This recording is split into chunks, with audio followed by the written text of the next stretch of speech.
આ દ્રશ્ય જામનગરના છે। ખેતીવાડી અધિકારીને મળવા માટે બળદગાડા સાથે ખેડૂતો પહોંચ્યા હતા।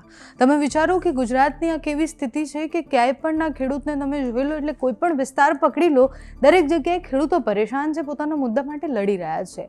એક બાજુ બોટાદની ઘટના અને એ ઘટના બાદ ખેડૂતોના પ્રશ્ન પર ખૂબ ચર્ચા થઈ। એ ખેડૂત કપાસ વાવે તો એને તકલીફ, મગફળી વાવે તો એને તકલીફ, કોઈ પણ પાક લે એને છેલ્લે વેઠવાનો વારો આવે છે। દ્વારકા અને આજુબાજુના વિસ્તારના જેટલા પણ ખેડૂતો છે એ ટેકાના ભાવે મગફળી ખરીદવાની જે વાત છે એમાં અન્યાય થતો હોય એ મુદ્દા સાથે સતત લડી રહ્યા છે। એટલે હમણાં ગઈકાલે જ પાલ આંબલિયા ખેડૂતો સાથે ગયા હતા કચેરીએ મળવા માટે અધિકારીને। આજે જામનગરથી વિડીયો સામે આવ્યા છે કે જેમાં કોંગ્રેસના નેતાઓ અને ખેડૂતો બળદગાડા લઈ અને અધિકારીને મળવા માટે પહોંચ્યા હતા। એ માત્ર એટલું જ કહી રહ્યા હતા કે ટેકાના ભાવે જે મગફળી ખરીદવાની વાત કરવામાં આવી છે, જે રજીસ્ટ્રેશન થયા છે, બધામાં અમારી સાથે તો અન્યાય થઈ રહ્યો છે। કે આ અન્યાય નથી થયો ખેડૂતો જોડે, બધી જ જગ્યાએ અન્યાય છે। લાઠી પડે તો પણ ખેડૂતને પડે, પૈસા કપાય તો પણ ખેડૂતના કપાય, કડદો થાય તોય ખેડૂત સાથે થાય અને છેલ્લે ભોગવવાનો વારો એક જગતના તાતનો આવે છે, જેને આપણે એવું કહીએ છીએ કે જગતના તાત છે। આપણે એની સાથે જગતના તાત જેવું વર્તન કરીએ છીએ એ મોટો પ્રશ્ન છે। બધી જ જગ્યાએ યોજનાઓમાં ગફલા થતા હોય, સર્વેના નામે ખેડૂતોને પૈસા ન મળતા હોય, બધી જ પરિસ્થિતિમાં, બધી જ ઋતુમાં છેલ્લે તો પરેશાન ખેડૂત જ થતા હોય છે। જામનગરના ખેડૂત એ અધિકારીને મળવા માટે બળદગાડા લઈને પહોંચ્યા હતા। એમની વ્યથા શું હતી, અધિકારી સાથે શું વાતચીત કરી તે સાંભળો। જે રજીસ્ટ્રેશન થયું છે ગયા ફેરે 150 મણ હતી ને આ ફેરે સરકાર માત્ર 70 મણ ડિક્લેર કર્યું છે। ગયા ફેરે 200 થી આ ફેરે 70 મણ કર્યું છે। કાયદેસર 70 મણ માંડવી લઈને ખેડૂત અહીંયા યાર્ડે આવે તો એના માલ મજૂરીના ભાડા પણ ઊભા ના થાય। આ માત્ર ખેડૂતને ઊંધા ચશ્મા પહેરાવવાની લાઈન છે, ખેડૂતને બરબાદ કરવાની લાઈન છે। કોંગ્રેસ પાર્ટી આજ ખેડૂત સાથે લઈ અને એક જેટલા ગામોમાંથી જે રજીસ્ટ્રેશન કરાવ્યું છે, જે રજીસ્ટ્રેશન નોંધણી થઈ છે એ ખેડૂતોની આપણે ખેતીવાડી અધિકારીની મારફત આજે રજૂઆત કરીએ છીએ થાય છે। એમાં અમે સામે ખાતરના ભાવ, ઇલેક્ટ્રિકના ભાવ, દવાઓના ભાવ અને ખેતીની પણ મજૂરી એટલી મોંઘી થઈ ગઈ છે। આજ ખેડૂતને પૂરતો ભાવ આવે અને જો સરકાર માલનો ધણી થાય તો ખેડૂતને 2 પૈસા બચે, ના તો ખેડૂત કંગાળ અને બરબાદ થઈ જશે। આખા ગુજરાતભરમાં તમામ તાલુકા મથકે ખેડૂતોને સાથે રાખી અને ઓછામાં ઓછી 300 મણ ટેકાના ભાવે મગફળીની ખરીદી થાય અથવા એનો જે ડિફરન્સ છે એ ખેડૂતોના ખાતામાં સીધા જમા થાય એવી માંગણી લઈ ખેડૂતોને સાથે રાખી ખેડૂતોની વેદનાને સરકાર સુધી પહોંચાડવા માટે કોંગ્રેસ હંમેશા કટિબદ્ધ છે અને રહેશે।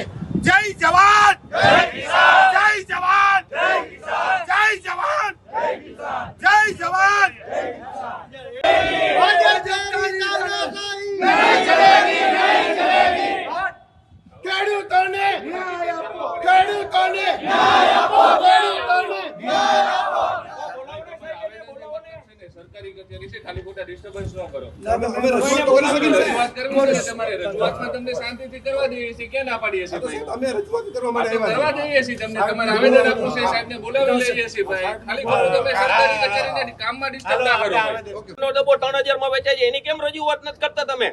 આપની જે રજૂઆત છે અમારે ખેડૂતના ભોગે તમે અધિકારીઓ બધા ભેગા મળી ખેડૂતના ભોગે તમે મિલરોને ફાયદો પહોંચાડો છો। નીતિ વિશે નિર્ણય નહીં લેવો પડશે સાહેબ। બીજો જે ટેકાની ભાવે મગફળી નોંધ થઈ છે ને સાહેબ, ગયા વર્ષે મગફળી વાળા ખેડૂતના પૈસા માંગતા હોય, એગ્રો વાળા દેણા હોય, વહેલા દઈ આવે 900 રૂપિયામાં અને આ જ માંડવી લઈ અને યાર્ડમાં વેચાતી હતી। કારણ કે વેપારી લઈ લે માણસને, તમે છે ને રોજની ડેલી ટુ ડેલી હવે આજે માની લ્યો 18 તારીખ છે, 18 તારીખની 10 દિવસ હાલે, ફરી 19 તારીખે 10 દિવસ હાલે, એમ કરતા 2 મહિનામાં માંડવી પૂરતી વ્યવસ્થા વધારે કરવી જોઈએ, આટલું પણ જોઈ લે। આજે અમે અહીંયા જામનગર જિલ્લા પંચાયતના ખેતીવાડી અધિકારીને જામનગર કોંગ્રેસ સમિતિના પ્રમુખભાઈ મારા મનોજભાઈ, તાલુકાના પ્રમુખ ઇકબાલભાઈ, તાલુકા કોંગ્રેસ સમિતિ દ્વારા જે આયોજિત કર્યો કે જામનગરમાં મોટામાં મોટો ભાગનો વાવેતર છે એ માંડવીનો છે અને માંડવી જે સરકાર ટેકાની ભાવે ખરીદતી હોય તો આપેરે જે ઓનલાઈન જે ટેકામાં એ ખરીદવા માટે જે નોંધાવી છે, ખેડૂત આજે રજૂઆત કરવા આવ્યા હતા કે સરકારમાં અમને એવા મેસેજ છે ને એવી એક હવા છે કે 70 મણ માંડવી લેશે અને 70 મણ માંડવી લે તો ખેડૂતમાંથી એનો જે ટ્રેક્ટર કે બળદગાડા લઈને આવે તો એના ભાડાના પૈસા ના થાય. એટલે અમે રજૂઆત કરવાની કે અમારા વિસ્તારની અંદરમાં મોટા ભાગની જે માંડવીનો વાવેતર છે એ અમારે 300 મણ જેટલી જો માંડવી અમારા આગળથી ખરીદે તો અમારા મોંઘા બી ખાતર અને ખેડૂત જે લોન ઉપાડી અને વ્યાજ ચડે છે તો એને 2 પૈસા મળે.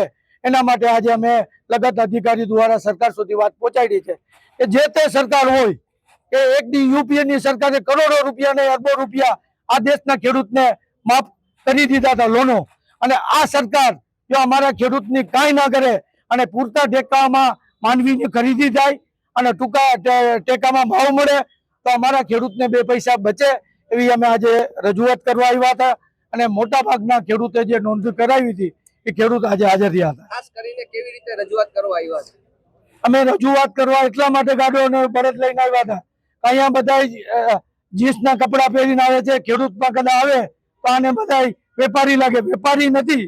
અમે મેસેજ દેવા આવ્યા હતા કે આ અમારા આગળ બળદ છે, આ ગાડા છે, ભેંસું છે, ઘોડા છે, બકરા છે, બધું છે અને અમે ઓરિજિનલ કિસાન છે. અને બીજું કે અમે માલ લઈને આવ્યા હતા કે અમારો માલ ઓરિજિનલ છે, ફ્રોડ નથી. અમારી માંડવી ઓરિજિનલ છે, ચાઇનાની નથી. અમને પૂરતો ભાવ દેવું છે અને 2 પૈસા અમને જડે એ અમે મેસેજ દેવા આવ્યા હતા.